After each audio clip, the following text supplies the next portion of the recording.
Welcome to the Mr. Question channel. Okay, so get this, right? You've got a squirrel, you've got a raccoon, you've got an election, and you've got Elon Musk. Wow. That's right, we're diving into this wild story of Peanut the squirrel and how this little guy's story became a national sensation just days before the U.S. presidential election. It's a crazy story. Yeah, it is a crazy story. So Peanut was this internet famous squirrel, right? With over 500,000 followers on Instagram. Yeah. I mean, the photos are adorable, right? Oh, totally. You see him eating little tiny pancakes, right? So cute. He lived with his owner for 7 years after being rescued as a baby. I know. It's sad. But then things took a turn. Yeah, they really did. So the New York State Department of Environmental Conservation, we'll call them the DEC, they seized Peanut and his raccoon friend Fred from their owner, Mark Longo. And they were both euthanized for rabies testing. And this all happened right before. Very contentious election. Yeah. So what led the DEC to take such, drastic action, right? Well, the DEC says they got multiple anonymous complaints about the animal's living conditions. Right. And one of the complaints alleged that Peanut actually bit somebody involved in the case. Oh, wow. And then add to that the fact that New York state law says you can't keep wild animals as pets without proper licensing. Right. So, you can kind of see why the DC felt they had to step in. Yeah. I mean, that makes sense, right? Yeah. But was euthanizing them really the only option? Yeah, that's where it gets interesting, right? Because Longo claims he was actually in the process of getting Peanut certified as an educational animal. I see. Which would have exempted him from some parts of that law. But the process, it wasn't complete yet, so it really raises some questions, Yeah.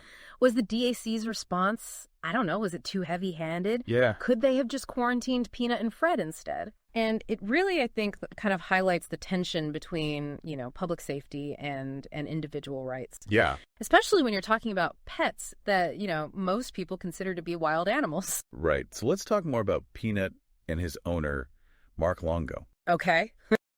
What was their relationship actually like? So Longo rescued Peanut as an orphan baby after his mother got hit by a car. Oh, no. Yeah.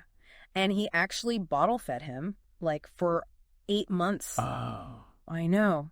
And he even tried releasing Peanut back into the wild. Okay. But Peanut, he had an injured tail, and he came back to Longo's porch. I know. And they were incredibly close. I mean, doing everything together. They would cook together, brush their teeth. They were cooking and brushing their teeth together? I know. That's so adorable. I know, right? It sounds like Peanut was, way more than just a pet to Longo. Yeah. I mean, they were practically inseparable. And that's part of what makes this story, I don't know, so compelling, Yeah. Because it makes us think about, what really is a wild animal. And how do we define, the human-animal bond? Right. When does a pet, even one we, consider wild, actually become family? Yeah, and this, this seemingly personal story, right? Yeah.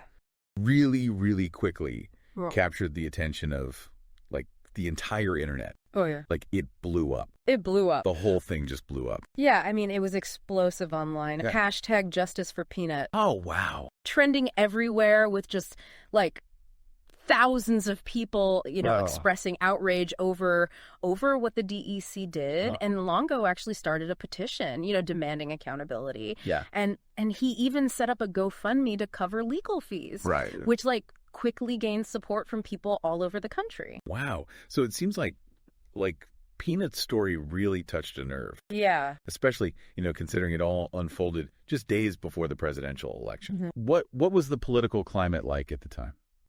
Oh, the election was incredibly close. Yeah. Both sides were, looking for any little thing that could give them an edge. Right. So, with this incident and, the themes of government overreach and individual liberty, right, it quickly became politicized. Yeah. So how did Peanut's story actually get entangled with the election? Well, that's where Elon Musk enters the picture. Of course he does. Right. He sees the story online and decides, I'm going to weigh in on this. Right. And he uses his, massive platform to criticize the Biden administration. I mean, he called them a mindless and heartless killing machine Wow. for, their perceived role in Peanut's death. Yeah. He even claimed that President Donald Trump will save the squirrels. He said that. He did. And then he shares these like AI generated memes of Peanut like as a Jedi. Okay. Which, as you can imagine, just like added fuel to the fire. Totally. Yeah. Online frenzy. Wow. Talk about an unexpected twist. Yeah. Musk's involvement definitely like brought even more attention to the story. For sure. But do you think it actually influenced the election? Like, could it have? I mean, it's hard to say for certain. Right. But it definitely reached a massive audience, especially, among Musk's millions of followers. Right. And, his tweets really tapped into existing anxieties about, government overreach. Right. And it resonated with voters who were already, kind of skeptical of regulations and particularly those who supported Trump. Did the Biden campaign address the situation at all? They pretty much stayed silent on the issue. Really? Yeah. Maybe they thought it would be a distraction from, more pressing campaign issues. Yeah. But, some people saw their silence as like an acknowledgement of the story's impact. Especially among certain voter demographics. Okay. So Peanut's story really became a symbol for a lot of people, right? Yeah. Representing these ideas about, government overreach and individual freedom. Yeah. Do you think it resonated so strongly because of the timing? Oh, the timing was, it was crucial. Like just days before the election? Yeah. It became like a flashpoint in an already heated election. Right. And Musk getting involved, just amplified the story's reach and potential influence. Totally. It's a fascinating example of how social media can intersect with politics and potentially even sway public opinion, especially in a close race like that. And also, it highlights the emotional power, right? Absolutely. Of a story like Peanuts. Right. It's about, the bond between a man and his pet. Right. The loss of, a beloved companion. Yeah. And that feeling of helplessness, yeah. right? In the face of, bureaucracy. Those are themes that, can resonate with people. Oh, yeah. Across the political spectrum. Absolutely. Yeah. Peanut's story, it transcended that typical partisan divide. Right. And it tapped into something, something deeper. Yeah. It reminded people of their own pets. Right. Their own experiences with loss. Yeah. And their own anxieties, about government power. It's easy to get lost in the political drama of it all. Oh, yeah. But it's important to remember that at the heart of this story is a man who lost his beloved companion. Yeah. And that's something, we should all keep in mind. Totally. When we're discussing this case. Yeah. It's a reminder that behind every viral story, there are, real people and animals whose lives are actually affected by this. And it's also a reminder of the power of social media, right? To shape public discourse. Yeah.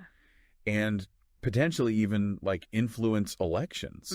Absolutely. In a world of, instant information and viral trends. Right. A seemingly small story like Peanuts can quickly become a national sensation. Yeah. With real world consequences. And it raises some important questions about how we consume information, especially during, election season. Yeah. How do we separate fact from fiction? Exactly. How do we avoid getting swept up in the emotional currents, of the moment? Yeah. And how do we ensure that our decisions are based on critical thinking, not just knee-jerk reactions to viral stories. Right. Yeah. Those are questions we should all be asking ourselves, right? Absolutely. All the time. But before we go too far down that rabbit hole, let's get back to the immediate aftermath of Peanut's story. Okay. Did anything actually change as a result of all the attention and outrage? So there were some ripples at the local level. Okay. Congressman Nick Langworthy, who represents the district where this all happened. Right. He publicly criticized the DEC. Yeah. He argued that they should be focusing on, more important issues. Okay. Like flood control. Okay. Rather than, seizing pet squirrels. Right. So at least there was some level of accountability. Yeah, and it shows how, public pressure can actually influence those in power. Right. But when it comes to broader policy changes, the impact was, less clear. Really? Yeah. I mean, there were calls for reform within the DEC. Yeah. But, you know, no substantial changes to legislation or regulations actually resulted directly from this incident. That's disheartening.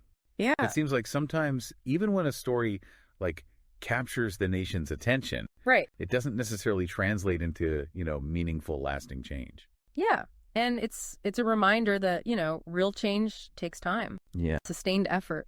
And organized action. Yeah. You know, outrage can be a powerful motivator. Totally.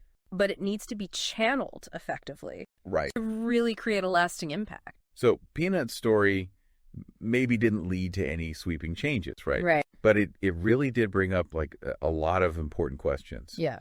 About, you know, animal welfare, government regulations, and the power of social media. Yeah. Especially like during an election. Yeah. You know, it's really interesting how this seemingly, you know, small story about a squirrel became this symbol for these much larger issues. Yeah. Like it tapped into those existing anxieties, right? Yeah. About individual liberty versus like government control, which, you know, those were already kind of heightened because of the election. Yeah.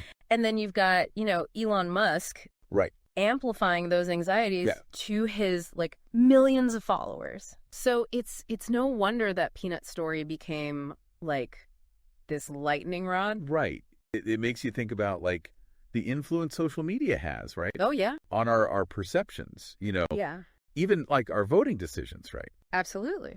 Do you think like a story like Peanuts could have swayed voters? Yeah. I mean, especially, you know, the ones who are already kind of leaning towards Trump's message of like less government intervention. It's impossible to say for sure, but it's definitely plausible, right? I mean, Peanut's story was like this concrete example of what a lot of people saw as government overreach. Right. And for some voters, that example might have been enough, you know, to solidify their decision. Right. Especially in a close election, even like a small shift in public opinion can make a difference. It's a little unsettling, right? It is. To think that like a single story, like, you know, an emotionally charged story like that could have such an impact. Yeah. But it's also a reminder that, you know, we need to be like critical thinkers, right? Especially when it comes to information we see online. Like we need to, you know, question our own biases, look for diverse perspectives, make sure we're not letting our emotions, you know, cloud our judgment. I think that's a great takeaway for all of us. For sure. So as we wrap up our deep dive into the story of Peanut the squirrel, I want to leave you with this question. Yeah. What can you do to make sure that your own decisions, right? Whether it's like who to vote for or how to engage with a story online, are informed by like critical thinking and not just like emotional that's a reactions. Really powerful question. Yeah. And you know, as we kind of navigate this increasingly complex world filled with viral stories and competing narratives, it's a question we should all be asking ourselves. Well said. Thanks for joining us on this deep dive into the curious case of Peanut the squirrel. Until next time, stay curious and stay informed.